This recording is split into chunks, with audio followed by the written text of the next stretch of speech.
자, 이번 강의에서는 염색체의 색상과 또 색형에 대해서 살펴보도록 하겠습니다.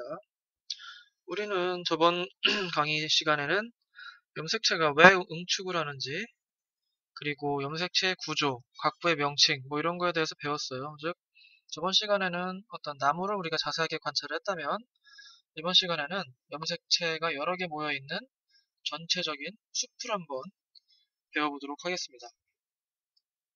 이 색상과 색형이라는 개념이 다 이 염색체 전체를 놓고 관찰을 하고 분석을 하는 그런 것들을 의미를 해요. 이 중에서 먼저 색상에 대해서 먼저 배울 텐데요. 색상은 상동 염색체 조합 상태와 총 염색체 수를 의미한다. 여기에서 우리 총 염색체의 수는 우리가 다 알고 있는 거죠. 바로 전 시간에도 배웠듯이 동원체 개수를 세면은 염색체가 몇 개인지 다 나와요. 그런데 여기 상동 염색체 조합 상태라는 거, 이게 무엇을 뜻하느냐? 자, 우리가 저번에 배웠듯이 사람의 경우엔 엄마한테서 염색체를 한 세트 받고 아빠한테서 염색체를 한 세트 받아서, 즉 모양과 크기가 똑같은 상동 염색체가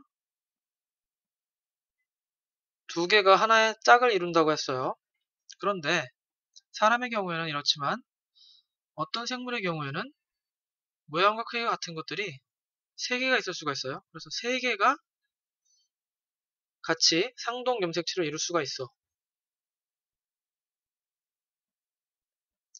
그리고 어떤 생물의 경우에는 모양과 크기가 같은 것이 아예 없이 그냥 홀로 존재할 수도 있습니다. 바로 이런 개수, 상동 염색체를 이루는 게 두 개냐, 세 개냐, 또는 그냥 홀로 있느냐, 이게 바로 상동 염색체의 조합 상태를 뜻하는 겁니다. 색상을 어떻게 표시를 하냐면은 상동 염색체의 조합수 곱하기 n 이퀄 총 염색체 수, 이렇게 표시를 해요. 자, 사람을 예를 든다면 사람은 총 염색체 수가 몇 개죠? 46개죠. 그리고 상동 염색체가 두 개가 한 쌍을 이루죠. 즉 상동 염색체 조합수가 이럴 경우에는 2가 되는 겁니다. 그래서 사람의 색상은 바로 2n 이퀄 6, 이렇게 나타나면 됩니다. 생각을 해보세요. 만약에 사람의 총 염색체 수랑 사람은 총 염색체가 46개 있고 상동 염색체를 이루는 조합수가 2개다. 이렇게 오래 많이 얘기를 할 필요가 없다 이거지. 간단하게 얘기해서 2n 이퀄 46 하면은 총 염색체 수가 46개고 상동 염색체 수는 2개가 한 쌍을 이룬다. 이렇게 요 짧은 말로써 그런 개념이 다 포함이 되는 거예요. 자, 그럼 예를 한번 들어볼게요. 첫 번째 예. 이 세포의 경우에 지금 색상이 어떻게 될까요? 염색체 수는 몇 개 있어? 동원체 수를 세보면 되겠죠? 동원체가 하나, 둘, 셋, 넷, 다섯, 여섯 개 있으니까 총 염색체 수는 6개고, 상동 염색체의 조합 상태 보면 모양과 크기 같은 것들이 이렇게 두 개씩 짝을 지어 있죠. 즉 상동 염색체의 조합수는 바로 2가 되는 겁니다. 따라서 색상은 2n 이퀄 6, 이렇게 표시를 할 수가 있어요. 정답은 색상 2n 이퀄 6. 자, 요거는 지금 현재 DNA가 복제가 되기 전 상태를 나타내는 거고, 이제 DNA가 복제가 된다면 이런 모양을 띠게 되겠죠. 자, 여기에서 이거의 색상도 한번 따져볼게요. 총 염색체 수가 몇 개? 동원체 숫자 세면 된다고 그랬죠. 동원체가 하나, 둘, 셋, 넷, 다섯, 여섯. 즉, 총 염색체 수는 6개고, 또 상동 염색체 조합수. 자, 여기서 보셔야 될 게 요거 두 개 사이는 지금 자매 염색 분체죠. 자매 염색 분체인데 요렇게 요 염색체랑 요 염색체 요 두 개 사이는 여전히 상동 관계입니다. 그렇기 때문에 상동 염색체를 이루는 염색체 수는 바로 두 개예요. 두 개가 상동 염색체를 이루어. 그래서 색상이 똑같이 EN 이퀄 6입니다. 마찬가지로. 자, 그리고 또 DNA 양을 한번 볼까요? DNA 양이 이게 2라고 한다면 이건 어디까지나 상대적인 DNA 양이에요. 2라고 해도 되고 1이라고 해도 3이라고 해도 상관없어요. DNA 양을 2라고 한다면 이쪽은 DNA가 복제가 돼서 DNA 양이 2배로 늘었으니까 DNA 양이 4가 되겠죠. 그리고 또 저번 시간에 배운 염색 분체 수를 한번 살펴볼까요? 염색 분체는 뭘 염색 분체라고 한다고 그랬죠? 이렇게 염색체가 이렇게 있으면 이렇게 일자로 된 요거 하나를 염색 분체 하나라고 한다고 그랬죠? 보시면 여기는 염색체 하나당 염색 분체가 2개씩 있어요. 즉 염색체가 총 6개가 있으니까 따라서 염색 분체는 12개가 되겠죠. 그리고 이쪽 DNA 복제되기 전 상태인 여기에서도 염색 분체를 셀 수가 있죠. 요 염색체 하나가 염색 분체가 되니까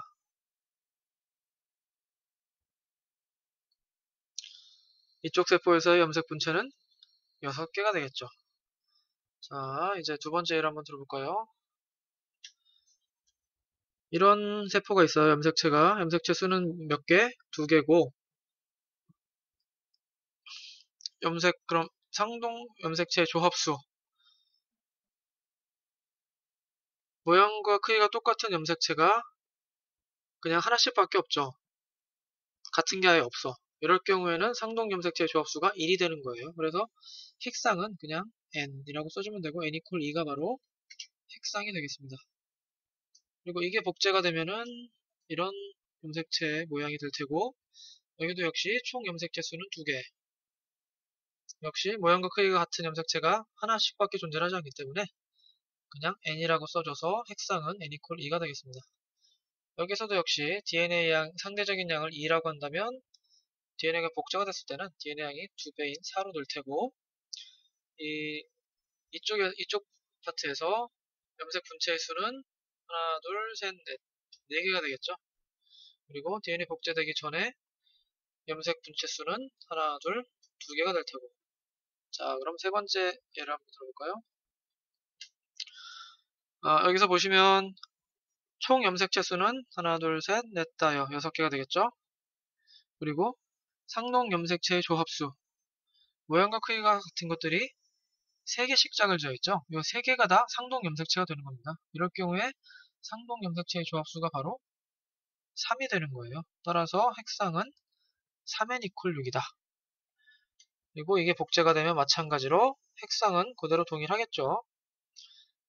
그리고 상대적인 DNA 양이 이걸 1이라고 한다면 이쪽은 2배가 됐으니까 2가 될 테고 또 염색 분체의 개수는 요거는 하나당 염색체 하나당 염색 분체 2개가 있는 거니까 둘, 셋, 넷, 다섯, 여섯, 일곱, 여덟, 아홉, 열, 열하나, 열 2개가 될 테고 이쪽은 염색 분체가 6개가 되겠죠. 자, 이렇게 핵상을 살펴봤어요. 그런데 우리가 이 염색체를 이렇게 관찰한 이유 중에 하나가 앞 강의에서 얘기했듯이 어떤 염색체를 관찰을 함으로써 생물의 종, 뭐 고양인지 개인지 사람인지 원숭이인지 이거를 구분할 수가 있고 또 남자인지 여자인지 성을 구분할 수가 있고 또 돌연변인지 정상인지 이걸 다 구분할 수가 있다고 했어요. 하지만 이 핵상만 가지고는 그 종이라든가 성, 돌연변이 여부를 구분할 수가 없어요. 왜냐하면 여기서 보시다시피 침팬지의 핵상이 2n 이퀄 48인데 감자의 핵상도 2n 이퀄 48이에요. 즉 핵상만으로는 종을 구분할 수가 없다는 거죠. 즉 염색체의 크기라든가 모양까지 같이 분석을 해야지 이게 어떤 종의 생물인지 우리가 파악을 할 수가 있습니다. 따라서 바로 다음으로 염색체의 크기 모양까지 분석하는 핵형에 대해서 한번 살펴보도록 하겠습니다. 자, 보시면 이제 핵형 분석. 먼저 이제 사람의 핵형을 한번 볼까요? 지금 사람의 46개 염색체를 쭉 지금 늘어놓은 거예요. 여기서 보시면 1번부터 2, 3, 4, 5 쭉 나가서 22번까지 있고 마지막엔 XY가 있죠. 여기에서 이 XY가 뭘까요? 이 XY는 사람의 남자인지 여자인지 성을 결정하는 성 염색체죠. 그리고 그러면 요 XY를 제외한 나머지 염색체들은 바로 상 염색체가 됩니다. 그리고 여기 번호를 1번부터 22번까지 붙여놨는데 요 1번이 염색체가 가장 큰 걸 1번이라고 해놓고 다음으로 큰 거 2번, 그 다음이 3번 쭉 늘어나서 22번이 염색체가 가장 작은 크기의 염색체를 22번 염색체라고 합니다. 자, 이 사람의 핵형을 보면은 이런 모양을 하고 있는데 보시면 두 개씩 상동 염색체끼리 이렇게 짝을 지어 놓았죠. 자, 핵상을 먼저 살펴볼까요? 핵상은 2n equal 46입니다. 사람의 경우에 앞에서도 봤죠. 그런데 2n equal 46으로만 써놓으면 이게 남자인지 여자인지 구분을 할 수가 없어요. 남자인지 여자인지 구분하려면 이 x랑 y를 표시를 해줘야겠죠. 그래서 남자 같은 경우에는 2n equal 44 플러스 xy xy가 남자고 xx가 여자인 건 알고 있죠 다들. 여자인 경우에는 2n equal 44 플러스 xx 이런 식으로 표현을 해줍니다. 그런데 과연 이 성염색체 중에서 X염색체와 Y염색체 중에 남자인지 여자인지를 결정하는 그 결정적인 단서가 되는 염색체는 무엇이냐 둘 중에 XY 중 사람의 성을 결정하는 것은 뭐 Y가 있으면 남자, Y가 없으면 여자 이렇게 생각을 할 수도 있고 X가 하나면 남자, X가 두 개면 여자 이렇게 생각을 할 수도 있어요. 그런데 XXY의 경우에는 X가 두 개니까 여자 같기도 하고 Y가 있으니까 남자 같기도 하고 또 그냥 X만 있는 경우도 있습니다. X가 하나니까 남자일 것 같기도 하고 Y가 없으니까 여자일 것 같기도 하고 과연 뭘 기준으로 해서 남자 여자를 결정을 하느냐 결론은 바로 이제 Y의 유무입니다. 즉 Y가 있으면 남성이고 Y가 없으면 이제 여성이 되는 거예요. 그래서 요 XXY 같은 경우에는 Y가 있으니까 요건 지금 남자가 되는 거고 X의 경우에는 Y가 없으니까 여성이 되는 겁니다. 요 XXY라든가 실제로 이런 핵형을 가진 사람들이 있어요. 일종의 염색체 돌연변인데 XXY를 가진 사람은 클라인펠터 증후군이라는 병을 앓고 있는 사람이고요. X 하나만 있는 사람은 터너 증후군이라는 병을 앓고 있는 사람이에요. 왜 이래? 잠시만요.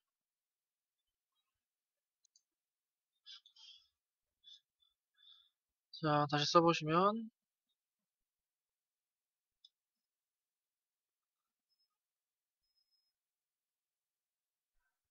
클라인펠터 증후군이고 터너 증후군. 자, 그리고 또 한 가지 의문점. 자, 요거를 다시 한번 확실하게 기억을 해두시고요. X와 Y는 과연 상동염색체 관계인가? 상동염색체의 정의는 모양과 크기가 같은 거라고 했어요. 그런데 여기 X랑 Y는 모양이고 크기고 다 달라요. 이럴 경우에 얘네들을 상동염색체로 인정을 해주느냐? 정답은 그러하다입니다. 상동염색체로 인정을 해줘요.